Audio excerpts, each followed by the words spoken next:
Et si je vous dis que même quand le prix ne bouge pas sur l'étiquette, vous payez vos aliments plus cher, simplement, vous ne vous en rendez pas compte. Bonjour à tous, ça s'appelle l'inflation masquée. Explication, fabricants et commerçants ne veulent pas afficher des augmentations de prix par les temps qui courent. Trop risqué, nous pourrions changer de produit. Alors ils ont trouvé la parade, ils jouent sur le contenu des paquets. Leur poids d'abord. Qui a remarqué que le yaourt a perdu 10 grammes ou que le baril de lessive a maigri, petit chanceux, de 100 grammes pendant l'hiver. Leur composition ensuite, pas très difficile d'ajouter par exemple 5% d'eau dans du jambon ou des escalopes de poulet. Et comme on retient, avouez-le, beaucoup plus facilement le prix des produits qu'on achète régulièrement que leur poids ou leur composition exacte, c'est ni vu ni connu, je t'embrouille, ça balance sur le poids. C'est une enquête signée Rémi Delécluse. En cette période de crise, l'alimentation est le dernier budget incompressible des Français. Et pourtant, vendeurs et industriels jouent de plus en plus sur le poids des aliments pour alourdir notre facture. On a l'impression qu'on a créé les conditions d'une fraude massive invisible. En cause, la flambée des prix de certaines matières premières, comme la viande, le lait ou encore les céréales. Pour maintenir leur marge, les industriels décident désormais de vendre moins pour gagner plus. Dans les hypermarchés, nous avons constaté l'existence de nouvelles fraudes, de fausses promotions sur le poids.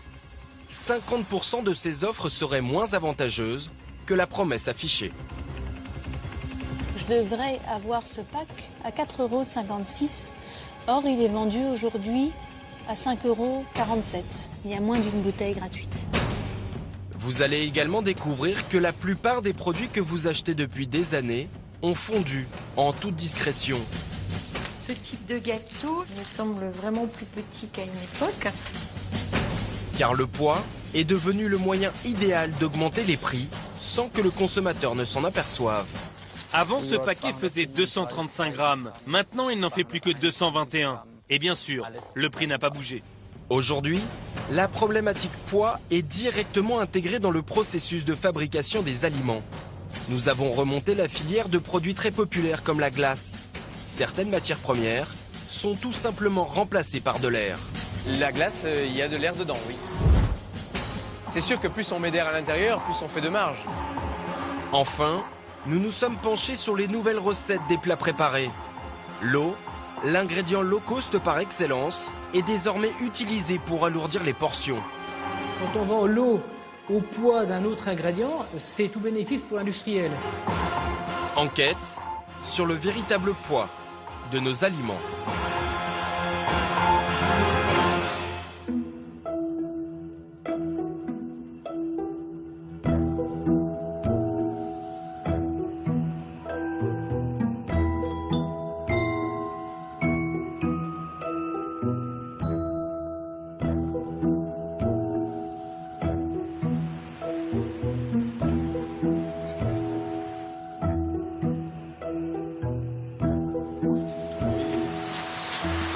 Madame, bonjour. Cette cliente souhaite acheter 4 côtes d'agneau, une des viandes les plus chères de la boucherie.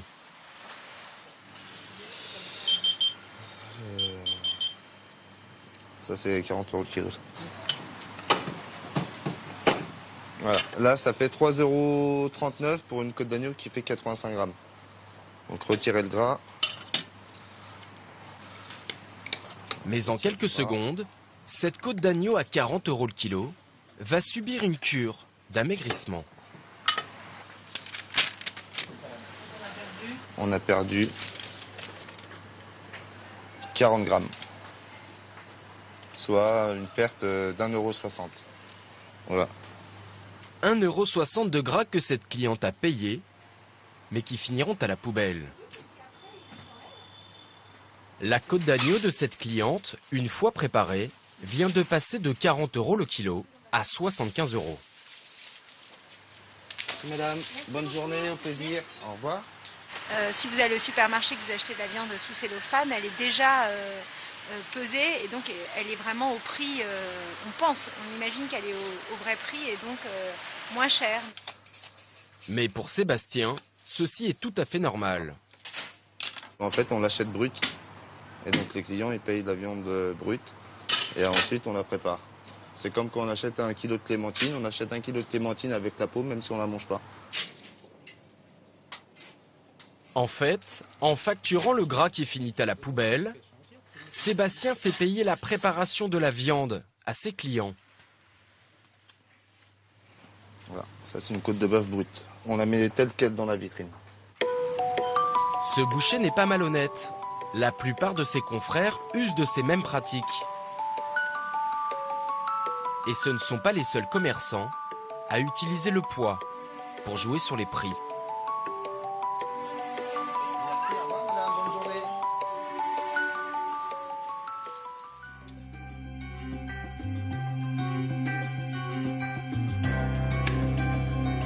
Dans les rayons des hypermarchés, le regard des clients est attiré par de multiples offres, placées en tête de gondole. Gros volume égale petit prix, un produit gratuit, lot de 2. C'est ce que l'on appelle en langage marketing l'incitation d'achat par le volume. Elle représenterait 30% des ventes, car en achetant plus, le consommateur pense réaliser une bonne affaire. Nous avons souhaité le vérifier.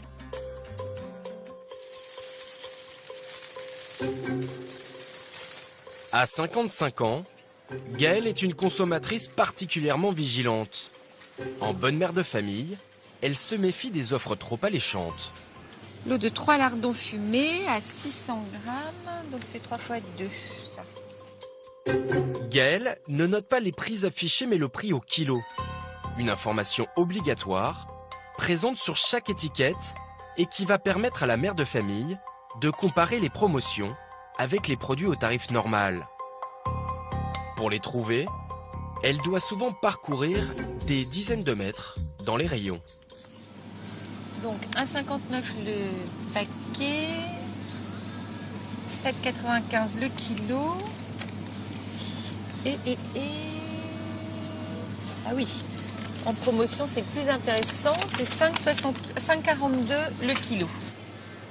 Cette méthode peut paraître fastidieuse, voire inutile, surtout pour des promotions. Et pourtant, c'est loin d'être toujours le cas.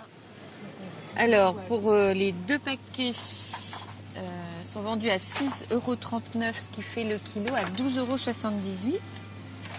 Alors que la promotion à 4 paquets nous met le kilo à 13,29 €. C'est le même, hein, exactement que le 4 paquets. Là, il y a un problème. Dans cet hypermarché, le café en promotion est finalement plus cher que la version classique. Gaëlle va découvrir le même problème sur ce lot de 4 boîtes de thon. Devant cette aberration, elle décide de demander des explications aux responsables de rayon.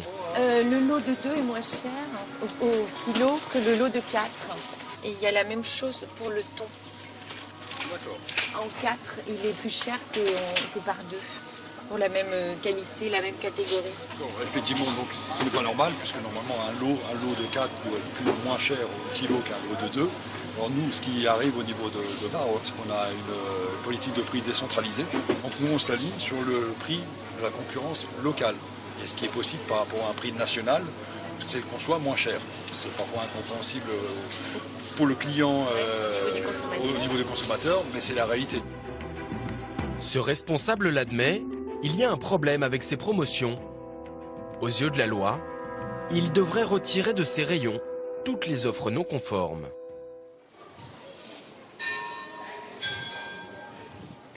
Les fausses offres promotionnelles, c'est la bête noire de la répression des fraudes.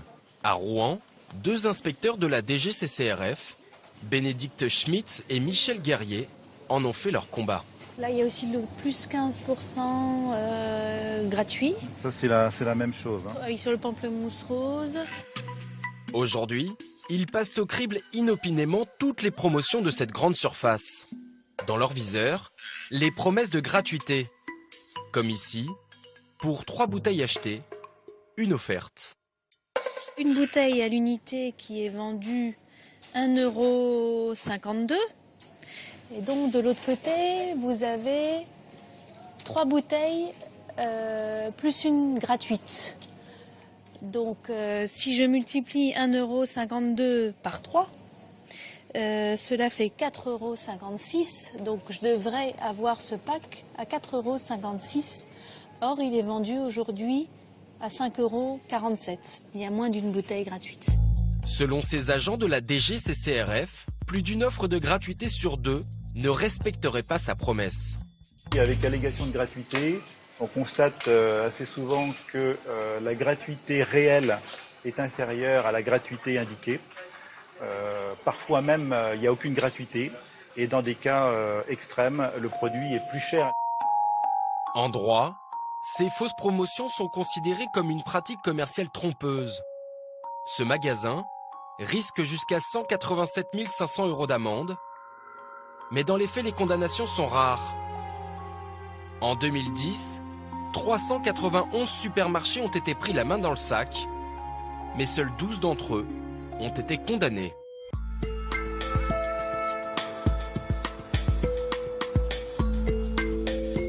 Villacoublay, en région parisienne. Gaëlle, la fameuse consommatrice qui démasque les offres frauduleuses, rentre de ses courses.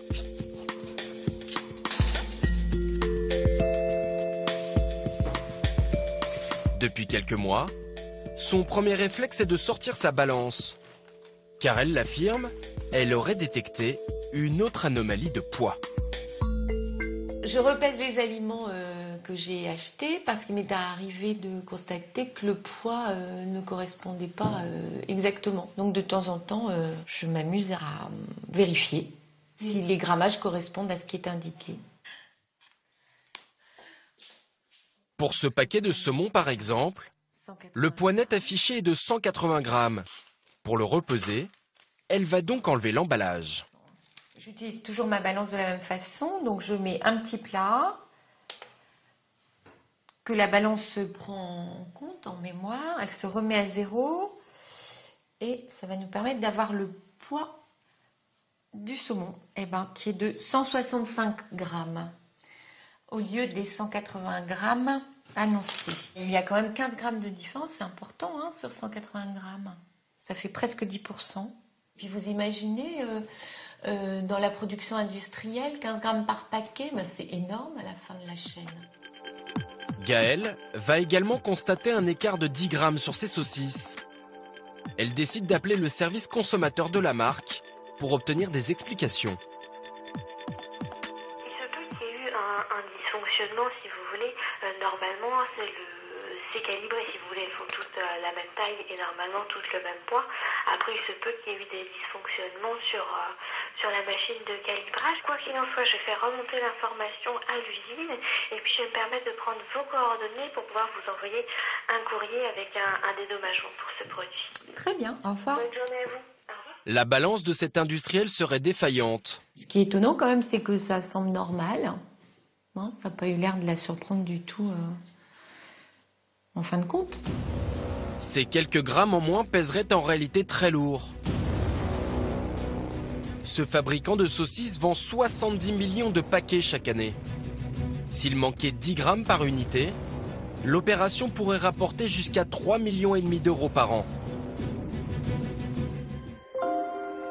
Vendre moins que le poids affiché est une pratique de plus en plus répandue. Car depuis quelques années, les industriels font face à une flambée du prix des matières premières.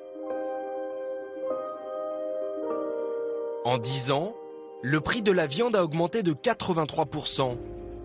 Le lait a bondi de 113% et les céréales de 152%. Cela a eu un impact direct sur les coûts de fabrication dans l'agroalimentaire.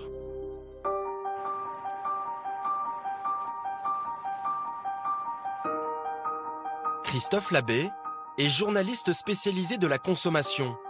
Selon lui, en temps de crise, augmenter les prix est une manœuvre très risquée pour les industriels.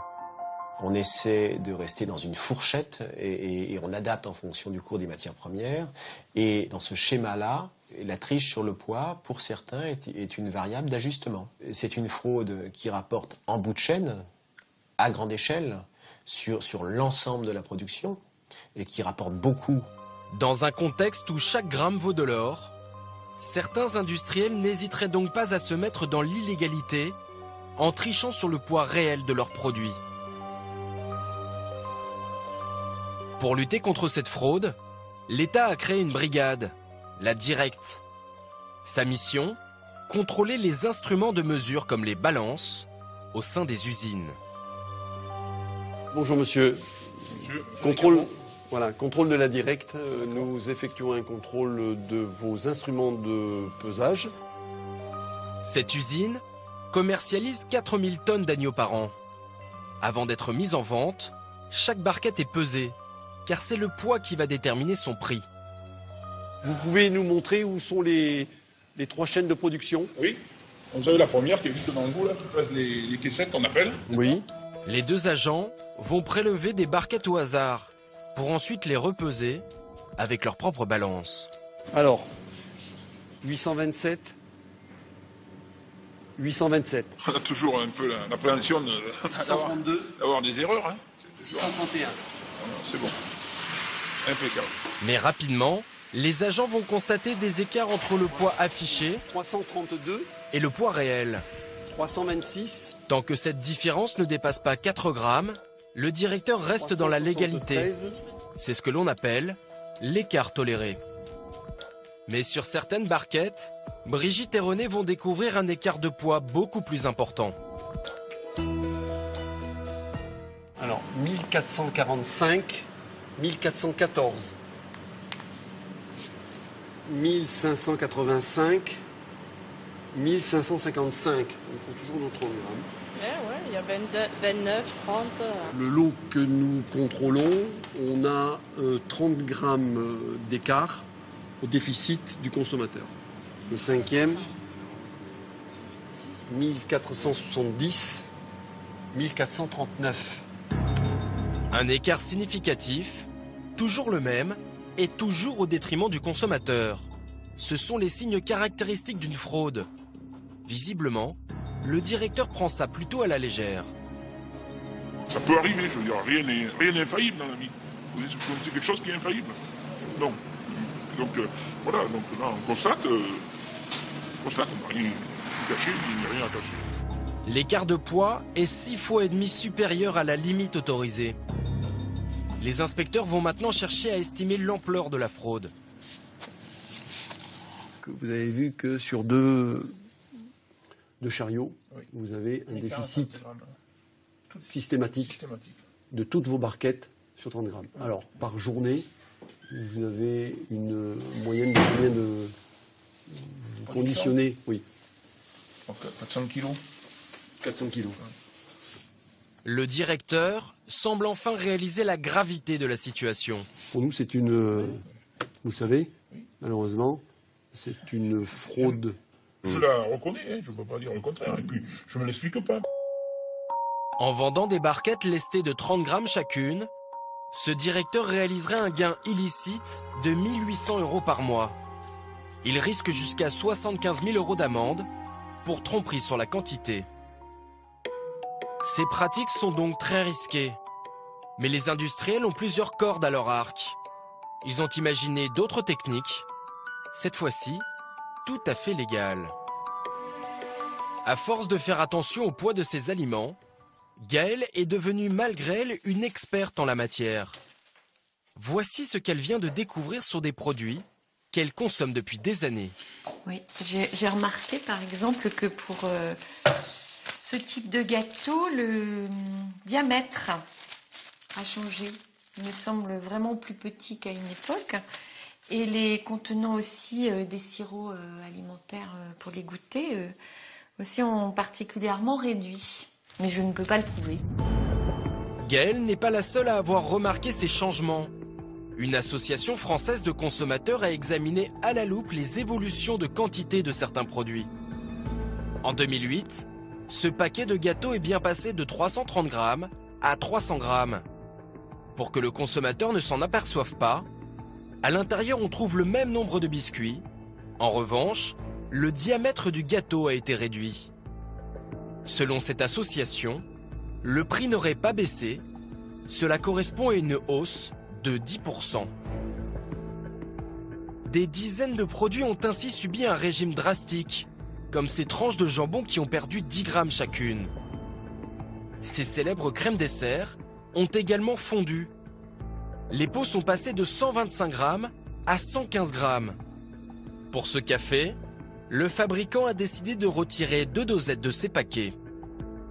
Enfin, sous couvert d'un changement de packaging, l'industriel de cette sauce moutarde en a profité pour retirer 50 ml de produit. On ne fait pas très attention, hein. C'est des produits qui sont au niveau de votre main. Ça fait 20 ans que vous les achetez, vous les prenez sans les vérifier. Puis c'est en arrivant à la maison, en les rangeant, que je me suis dit, mais c'est devenu des petits paquets. Mais pour pouvoir effectuer cette comparaison, il faudrait avoir les anciens paquets. Problème, ils ont tous disparu du marché. En Europe, une seule personne les a conservés. Cet homme, nous l'avons retrouvé au nord de l'Allemagne, à Hambourg. Armin Valette est chargé de mission pour une association de consommateurs. Depuis 7 ans, il collecte des centaines d'emballages. Par exemple, ici, sur ces soupes instantanées, avant, elles permettaient de faire 4 assiettes. Maintenant, ce n'est plus que 3. Les barres chocolatées, c'est pareil. Avant, ce paquet faisait 235 grammes. Maintenant, il n'en fait plus que 221. Et bien sûr, le prix n'a pas bougé. L'emballage est le même, mais le contenu est allégé. Cette pratique porte un nom, l'inflation masquée. Le but est clair, augmenter les prix sans que le consommateur ne s'en aperçoive. Les industriels de tous les pays européens raffolent de cette méthode. Depuis 2005, Armin a recensé plus de 500 produits concernés. Vous voyez sur ces sticks de café soluble, ici on a le même nombre de portions. Sauf que là maintenant, chaque stick fait 1,8 g, alors que l'année dernière, il faisait 2 grammes. Tous les jours, on reçoit des mails de consommateurs mécontents. Parfois, ça va jusqu'à 100 mails par jour.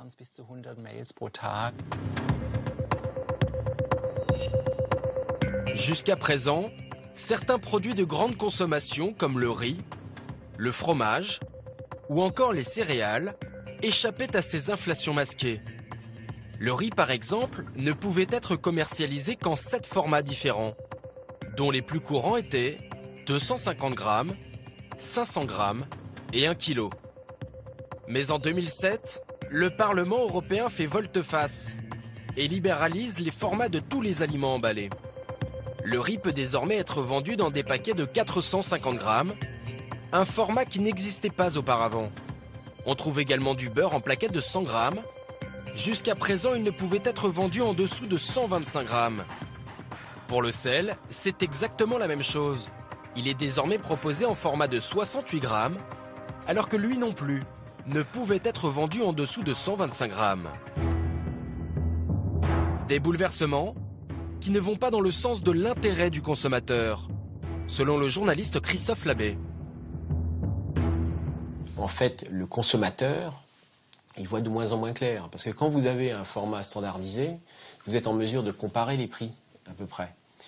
Si vous avez une foultitude de formats pour un même produit qui sont tous différents, vous êtes obligé d'avoir la calculette à la main pour comparer les prix. Et ça, c'est le fruit d'un lobbying de l'agroalimentaire et un lobbying constant de l'agroalimentaire. Selon Christophe Labbé, les lobbies de l'industrie agroalimentaire seraient derrière cette loi. Pour le vérifier, nous sommes repartis en Allemagne, à Berlin. C'est là-bas que nous avons retrouvé celui qui a fait voter cette directive au Parlement européen. Entre 2004 et 2010, Günther Verheugen était commissaire chargé de l'entreprise et de l'industrie. Nous lui avons demandé quel rôle avaient joué les lobbies dans cette directive. Pendant la période où j'étais commissaire, les industriels étaient totalement silencieux. Je n'ai eu aucune entrevue avec eux. Je ne me rappelle même pas avoir reçu de courrier de leur part. Et pourtant, certains contestent ces propos. Seulement 2 mois après la fin de son mandat, il participe à la création d'une société de conseil. Il est question de séminaires et de recommandations stratégiques dans le domaine de la politique européenne, destinées aux leaders des entreprises privées et publiques. À l'évocation de cette société, Günther Verheugen change de ton. Je vais être bref. Si votre question est « Est-ce qu'avant ou après mon mandat de commissaire, j'ai eu des contacts avec des industriels qui ont des intérêts dans cette directive ?» La réponse est à 100% non. Non. D'accord ? En Europe, certains ont du mal à croire en la parole de Günther Verheugen. Dans cette lettre au président de la Commission, cette association anti-lobby s'inquiète des possibles conflits d'intérêts de l'ancien commissaire. La Commission n'a pas donné suite à cette affaire. Cette directive européenne a considérablement bouleversé le paysage de nos hypermarchés. Aujourd'hui, une multitude de formats différents envahissent les rayons. Et ceux qui connaissent le plus de succès, ce sont les petits produits. Car les prix paraissent alléchants. Ils coûtent rarement plus de 2 €. Mais sont-ils véritablement avantageux ?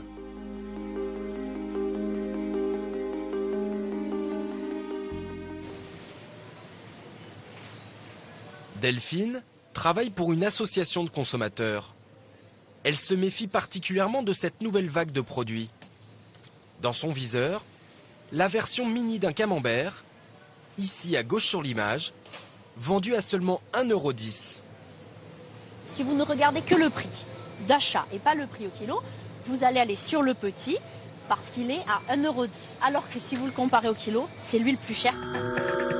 Et effectivement, le prix au kilo de ce petit camembert est de 7,59 €. Le format classique de la même marque ne coûte que 5,16 € au kilo, soit 50% moins cher. Les gens sont tentés de penser qu'ils le paient moins cher parce que le prix à l'achat affiché est moins cher, il y a moins de quantité. Alors qu'en réalité, in fine, il le paie plus cher. Ces petits formats ont été imaginés par les fabricants pour répondre à la baisse du pouvoir d'achat, mais aussi au changement de comportement des consommateurs. Avec la crise, les gens qui vivent de plus en plus seuls, vous avez également toute cette notion de gaspillage. Donc c'est vrai que les marques en profitent et les gens vont vers ces petits produits à mini format. Pour son association de consommateurs, Delphine recense tous les prix des mini-produits. Alors qu'un saucisson classique coûte 14,68 € le kilo, la version miniature est vendue 26,90 €. Le paquet familial de purée, lui, coûte 6,36 € le kilo, contre 11,44 € pour les formats individuels. Côté boisson, le prix au litre d'une bouteille de soda se vend 1,23 €. Les mini-canettes coûtent en moyenne 2,86 € du litre. Mais la démonstration de Delphine ne s'arrête pas là. J'ai pris les mêmes produits, mêmes caractéristiques, mais avec deux formats différents. Donc là, ici, j'ai le format individuel, l'eau, le café, le camembert, les soupes. Et là, ici, j'ai les formats normaux, familiaux, avec, pareil, le café, le soupe, le camembert et l'eau. Et donc, en poids, on est en équivalent. Hein. Et donc, on va voir au niveau de la note ce que ça va donner. Dans ces deux paniers, il y a exactement le même poids d'aliments de la même marque. 12,91 €. La facture du panier rempli de formats traditionnels s'élève à 8,27 €. Celle des petits formats grimpe à 12,91 €. Donc on est à pratiquement 50% d'écart entre deux paniers de même quantité, mais juste en format différent. Comment les industriels justifient-ils une telle différence de prix? Un seul d'entre eux a accepté de nous répondre. Il se trouve à Lyon. Patrick Bompard est responsable des saucissons secs chez un poids lourd de la charcuterie. Il commercialise un produit consommé par 15 millions de Français. C'est un produit qui aujourd'hui est en 260 grammes et c'est une droite qui a un intérêt par rapport au produit original ou originel de saucisson, de pouvoir être coupé et de faire des petites rondelles de façon facile et pratique pour l'apéritif. Ce saucisson classique a été décliné en 7 tailles différentes. Les mini-formats font partie de la stratégie commerciale de l'entreprise, car ils permettent de vendre des produits moins chers à l'unité, qui attirent les clients. On a plutôt une augmentation de la consommation de ce type de produits, qui sont des produits plaisir, et qui, en période de crise, permettent d'avoir accès à un produit plaisir à un coût moindre. Les mini-produits ont permis à la marque de gagner 4 millions de consommateurs supplémentaires. Et pourtant, le prix au kilo en hypermarché est jusqu'à 80% plus cher. Patrick Bompard a toute une liste d'explications. C'est-à-dire que pour faire sécher des produits, vous avez besoin que l'air circule entre les produits. Et pour faire sécher 100 grammes de petites pièces, il faut plus de place que pour faire sécher 260 grammes de pièces classiques. Donc en termes d'espace nécessaire, d'immobilisation de frais fixes, c'est beaucoup plus important sur des petites pièces que sur des grosses pièces. Mais on a à peu près le même temps pour rentrer ces produits-là dans un sachet qu'un produit de 400 grammes dans un sachet. Et au final, pour le même temps, vous avez soit 100 grammes, soit 400 grammes. Donc aussi une hausse, des coûts fixes supérieurs pour les petits produits que sur les grands produits. Des coûts de production plus élevés, un rendement plus faible, mais Patrick Bompard va nous faire une autre révélation. Nous, quand on vend un produit, on a un écart qui est aux alentours de 20%, je dirais, entre un produit classique et les plus petits produits. Nous, on n'a pas la maîtrise sur cet écart en magasin. Une loi du Code du commerce permet aux grandes surfaces de fixer librement leurs prix. Selon Patrick Bompard, les distributeurs en profiteraient pour faire une marge plus importante sur les petits produits. Il peut fixer le prix comme il veut, donc s'il est en concurrence sur tel ou tel produit, s'il est en promotion sur tel ou tel produit, il peut être plus agressif en prix sur un produit plutôt qu'un autre. Pour en avoir le cœur net, nous décidons de demander des explications à un distributeur. Je vous appelle parce qu'on prépare actuellement un documentaire sur le poids des aliments et on s'est rendu compte dans plusieurs hypermarchés, supermarchés, dont que certains produits vendus en petites portions étaient beaucoup plus chers que les produits classiques. J'ai pas du tout ce type d'information-là. Je ne pourrais pas répondre directement à votre demande. Nous n'obtiendrons aucune réponse de la part de cette grande surface.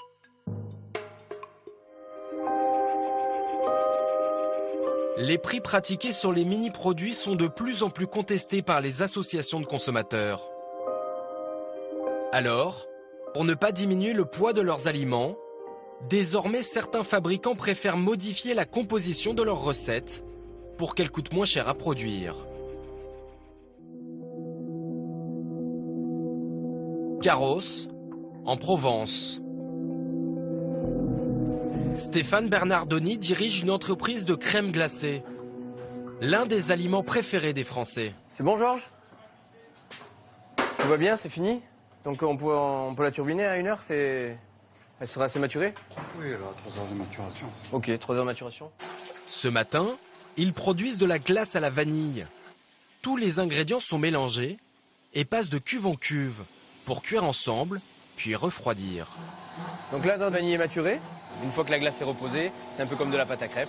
Une fois que c'est reposé, on peut la passer au freezer. La dernière étape, c'est celle du foisonnement.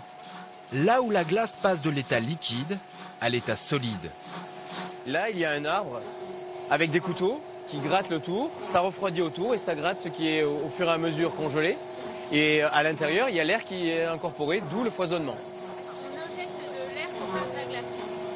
La glace, il y a de l'air dedans, oui. De l'air dans la glace, ce serait indispensable selon Stéphane. Si on met pas de l'air, on fait quoi? On fait de la gratte à cake, comme à la maison. C'est-à-dire que vous mettez votre mix dans le congélateur, vous le congelez, c'est du béton. Le fait d'incorporer l'air, c'est ce qui fait l'onctuosité. Mais l'air a aussi une deuxième fonction. Sous forme liquide, 1 litre de glace pèse 1,2 kg. L'étape du foisonnement va lui faire perdre beaucoup de poids. Mais à la sortie, notre litre de glace, on a la balance. Nous, on a fait notre poids, on est à 1 litre, on est à 650 grammes en glace, 750 grammes en sorbet. 2 fois moins de poids, mais grâce à l'air, Stéphane a créé du volume, gratuitement. Et pas question d'en perdre une miette. Donc là, j'ai marqué la vanille en 2,3 litres, c'est la contenance de notre bac. À 13h30, on a mis en route, on va peser. Ici, on a notre tableau, ce qui nous permet de vérifier au fur et à mesure. Là, on est un petit peu lourd, 1,762 kg. Voilà, donc on regarde, le 2,3 litres, il devrait faire 1,5 kg. On va augmenter le foisonnement. Donc là, c'est non conforme. Stéphane module constamment le pourcentage d'air jusqu'à parvenir au réglage parfait. Celui qui va maximiser l'onctuosité, mais aussi sa rentabilité. Car chaque pot doit contenir environ 45% d'air. Sur 1 litre de glace à 5 €, le consommateur paierait donc 2,25 € d'air. 510. Conforme. C'est sûr que plus on met d'air à l'intérieur, plus on fait de marge. Voilà.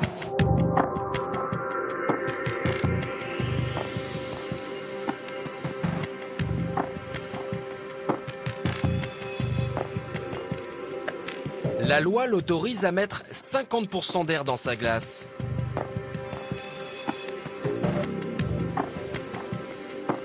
Ce fabricant est en dessous du seuil légal.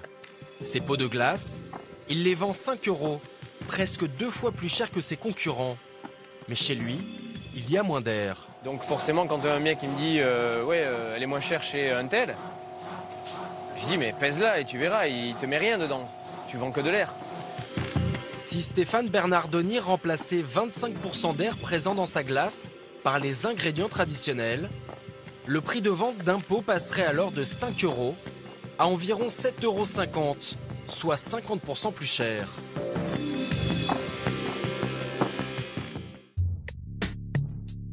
Mais il y a un autre ingrédient idéal pour jouer sur le poids.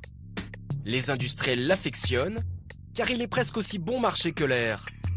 Cet ingrédient low cost, c'est l'eau. Christophe Labbé a longtemps enquêté sur son utilisation pour alourdir les recettes. On vend énormément d'eau dans l'agroalimentaire et tout est fait pour vendre le maximum d'eau dans les produits pour en injecter le maximum parce que ça fait du poids et que ça coûte pas cher, ça coûte quasi zéro. Par exemple, vous avez la pratique du mouillage qui est strictement interdit, du mouillage des coquilles Saint-Jacques. Vous allez mouiller les coquilles Saint-Jacques avant de les congeler et vous allez pouvoir obtenir un gain de poids de 30% à peu près. Quand vous vendrez le produit au poids, ben ça fait autant de gagner au final pour l'industriel. Aujourd'hui, des dizaines de produits alimentaires manufacturés sont remplis d'eau. On en trouve par exemple dans le jambon, dans certains plats cuisinés et même dans les blocs de foie gras. Mais il est très difficile de connaître le pourcentage d'eau exact présent dans chaque produit, car les fabricants n'ont pas l'obligation de les inscrire. Le seul moyen de le savoir est donc d'effectuer des analyses.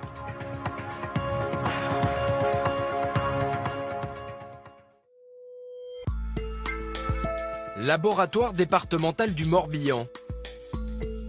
Nous décidons d'analyser différents aliments comme ces saucisses. Patrice Jacob relève un premier indice. L'ordre dans lequel sont placés les ingrédients au dos du paquet. Au niveau de la réglementation, pour l'étiquetage, il est demandé de faire un étiquetage décroissant. C'est-à-dire qu'on commence par les composés les plus nombreux en quantité dans le produit et on termine par les plus rares.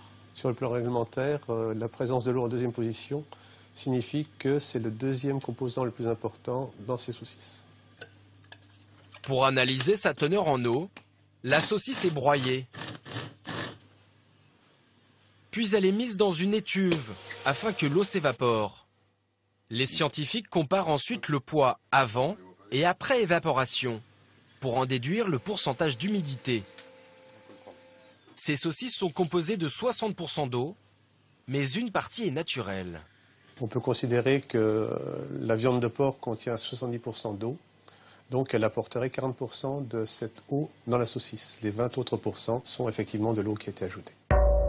Il y aurait donc 20% d'eau ajoutée dans chacune de ces saucisses. C'est ajout légal, mais l'opération nécessite quelques notions de chimie. Car maintenir l'eau dans la viande n'est pas tout à fait naturel. Sur ce genre de produit, on a tendance à rajouter un petit peu d'eau pour gagner un petit peu en poids. Et pour fixer cette eau, on se sert de produits qui sont des polyphosphates. Donc ils fixent l'eau, ils les fixent sur les protéines. Dans la composition d'un produit, les polyphosphates sont aussi appelés E450, E451 ou encore E452. Ils sont présents dans certains fromages, dans des plats préparés ou encore dans le jambon. Ce qu'on voit ici, c'est de l'eau qui est ajoutée.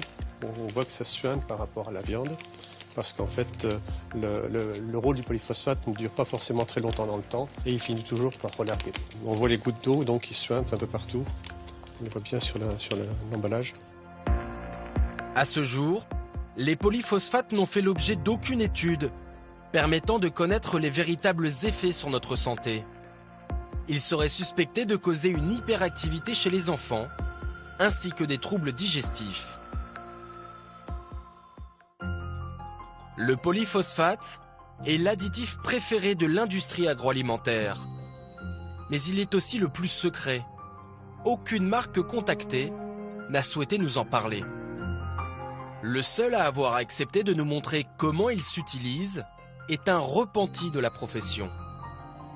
Alain Fournet est conseiller culinaire. Pendant 7 ans, il a travaillé au cœur du système, au service du numéro 1 mondial de l'agroalimentaire. Son métier de l'époque, cuisiner des plats traditionnels à la sauce industrielle. Le métier, c'est tout d'abord de répondre à des briefs. L'industriel reçoit des briefs, internes ou externes. Progressivement, on doit aller vers des recettes qui coûtent de moins en moins cher, donc être le plus rentable possible pour l'industriel. Le chef va nous dévoiler les méthodes des industriels pour augmenter le poids des aliments. La cuisine prend alors des airs de laboratoire. Donc je tire de l'eau. Et voilà comment Alain utilisait les fameux polyphosphates. Seulement quelques milligrammes mélangés à de l'eau et injectés dans du poulet à l'aide d'une aiguille.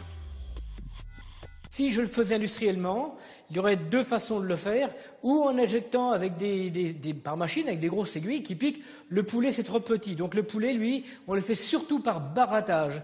Donc quand on baratte du beurre, on remue, on mélange. Et ce sont des machines qui à la fois attendrissent et en même temps permettent à la viande d'absorber l'ingrédient qu'on veut lui injecter. Piqué à l'eau, l'escalope va gonfler de 12 grammes. Mais c'est à la cuisson que les polyphosphates vont révéler leur atout principal, et ça n'a rien à voir avec le goût. Un poulet contient naturellement beaucoup d'eau. À la cuisson, il va en perdre une partie, on va avoir environ peut-être 30% de son poids. Ces 30% représentent une perte sèche pour l'industriel. Alain va nous montrer comment les polyphosphates limitent cette perte. À droite, un morceau de poulet naturel. À gauche, un morceau piqué au polyphosphate. On voit déjà plus d'eau dans la partie qui a été non injectée, enfin sur laquelle je n'ai pas mis de polyphosphate. Et sur la partie où j'ai mis du polyphosphate, on voit déjà que le poulet ne rend pas d'eau. Ces 2 morceaux de poulet pesaient exactement le même poids au départ. En ajoutant de l'eau et en retenant celle naturellement contenue dans la viande, Alain Fournet a réussi à augmenter le poids du poulet de 20 grammes. Celui qui ne contient pas de polyphosphate pèse 118 grammes, celui qui contient du polyphosphate 138 grammes, à partir d'une pièce identique, enfin de 2 morceaux identiques, qui à l'origine faisaient le même poids. Mais Alain ne s'arrête pas là. Pour accompagner ce poulet, il va également alourdir une sauce tomate grâce à une autre famille d'additifs. C'est un extrait d'algue, c'est ce qu'on appelle un alginate, qui peut faire partie des agents de charge. Les agents de charge, ça peut être aussi de la farine simplement, une fécule simplement, quelque chose qui ne coûte pas cher, justement pour apporter du poids dans une recette et on va compenser un ingrédient que l'on a retiré, un ingrédient cher. L'alginate a la propriété de transformer l'eau en une sorte de gel. Elle devient alors un texturant, idéal pour faire prendre du poids à une sauce tomate. Ici, la sauce sur laquelle je n'ai rien ajouté, et une sauce sur laquelle, qui est la même, sa sœur jumelle, sur laquelle j'ai rajouté un texturant, donc un agent de charge avec de l'eau. On a une sauce qui pèse un peu plus de 100 grammes de plus que l'autre, soit en gros 30% de plus. Pour finir sa démonstration, le chef va dresser 2 plats avec des ingrédients identiques et pesant le même poids au départ. Au final, le plat contenant le poulet gonflé à l'eau et au polyphosphate pèse 7% plus lourd. Selon Alain, l'industriel pourra donc le vendre 7% plus cher. 7% plus cher, et c'est de l'eau. Voilà la différence qu'un industriel peut empocher chaque année sur des millions de plats en multipliant un seul plat par 7%. En parallèle, il va donc pouvoir vendre plus de plats puisqu'il a préparé plus de sauce à partir d'un plat initial en rajoutant de l'eau texturée. Voilà comment Alain aurait réussi à minimiser les pertes et à augmenter le profit du géant de l'agroalimentaire pour lequel il travaillait. Je me suis toujours dit, je suis en train d'aider des gens à voler des consommateurs. Et ça, intérieurement, c'est assez difficile à assimiler. Le poids est donc désormais une variable d'ajustement indispensable pour les industriels afin qu'ils maintiennent leur marge, surtout en période de crise. Loin des aliments emballés des supermarchés, les commerces de proximité seraient peut-être le dernier refuge pour le consommateur. Merci monsieur. Bonne journée. Et pourtant, les primeurs eux aussi ont développé des astuces pour vendre moins et gagner plus. Sur ce marché, la balance de ce vendeur de fruits et légumes devrait être à 0. Mais elle affiche déjà 20 grammes au compteur. Mais là, quand vous pesez, il y a déjà 20 grammes dessus, non? Ah, c'est pour la tare. En guise de réponse, le vendeur répare son erreur d'un simple geste. Plus loin, un autre commerçant a une explication encore plus originale. Ah, mais là, si je peux me permettre, votre balance, elle est pas à 0? Des fois, rien que le vent, ça peut faire 10 grammes en plus. Oui. Et là, on peut rien faire contre le vent, tout simplement. En fait, ces vendeurs font payer aux clients le poids de leur plateau. Selon nos estimations, cela leur ferait gagner plus de 100 € par jour.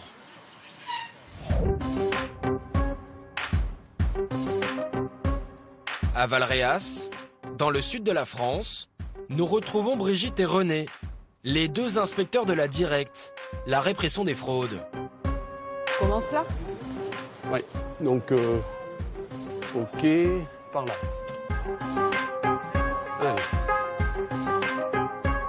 Comme dans l'usine de viande, ils vont vérifier la conformité des balances.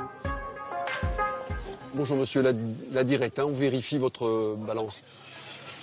Donc déjà, il faut vérifier qu'elle parte à 0. Donc là, elle est bien à 0, la balance, elle a bien été mise à 0. Donc là, on pose 1 kilo, on a vérifié qu'à 1 kilo, elle était bonne.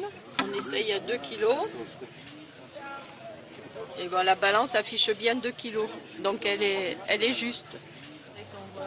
Comme eux, ils sont 800 agents dans toute la France à surveiller de très près les balances des commerçants. On peut voir votre vignette ? Les instruments qui sont utilisés pour les transactions commerciales doivent avoir une vignette verte en cours de validité. Donc la limite de validité, l'année est marquée là, donc 2013. Donc c'est le mois, c'est avril. C'est avril 2013. Donc on vérifie que cette vignette est toujours en cours de validité. Le contrôle, il doit être fait tous les 2 ans. C'est comme le contrôle technique de nos voitures. Si votre contrôle technique est dépassé, vous êtes forcément en infraction. Une vignette périmée, c'est le risque que la balance soit déréglée, au détriment du consommateur. Selon ces agents, un commerçant sur 10 utiliserait une balance non conforme. Et sur ce marché, ils viennent d'en repérer un. Bonjour. Le service métrologie de la Directe, monsieur. Nous contrôlons votre balance. Vous avez le carnet métrologique de la balance ? Le carnet métrologique, c'est le carnet de santé de la balance. tous les contrôles effectués sur l'instrument y sont consignés. Donc là, la dernière vérification, elle date du 16-10-2009. Donc ça veut dire que depuis 2009, la balance n'a pas été vérifiée. Alors qu'il faut qu'elle soit vérifiée tous les 2 ans. Le problème, c'est que je l'ai téléphoné au gars qui s'occupe des balances directement, parce que ça fait plus de 15 jours que je l'ai téléphoné. Mais lui, il n'était pas là. Voilà, il était occupé à la foire à Lyon. Mais avec des balances non contrôlées depuis 3 ans et des vignettes périmées depuis 10 mois, le commerçant est en infraction. Les agents n'ont donc même pas besoin de vérifier que les balances soient justes. On refuse les 2 balances qui n'avaient pas été vérifiées et nous dressons procès verbal à monsieur en lui remettant un bulletin de refus et un avis de procès verbal. Ce commerçant risque jusqu'à 450 € d'amende. En attendant, il lui est interdit de se servir de ces balances non conformes. Donc la vignette verte n'est pas encore de validité, donc on colle une vignette rouge marquée direct sur la vignette verte. Bon, on lui laisse finir son marché, demain il ne pourra plus s'en servir et bon, après il prend le risque que si la gendarmerie passe ou si quelqu'un le trouve, on lui prenne sa balance, on lui emporte sa balance. Aujourd'hui, que ce soit chez les petits commerçants ou dans l'industrie agroalimentaire, le poids est devenu un enjeu économique majeur. Mais pour le consommateur, ces grammes remplis d'eau ou d'air, payés au prix des aliments, risquent un jour d'être lourds à digérer.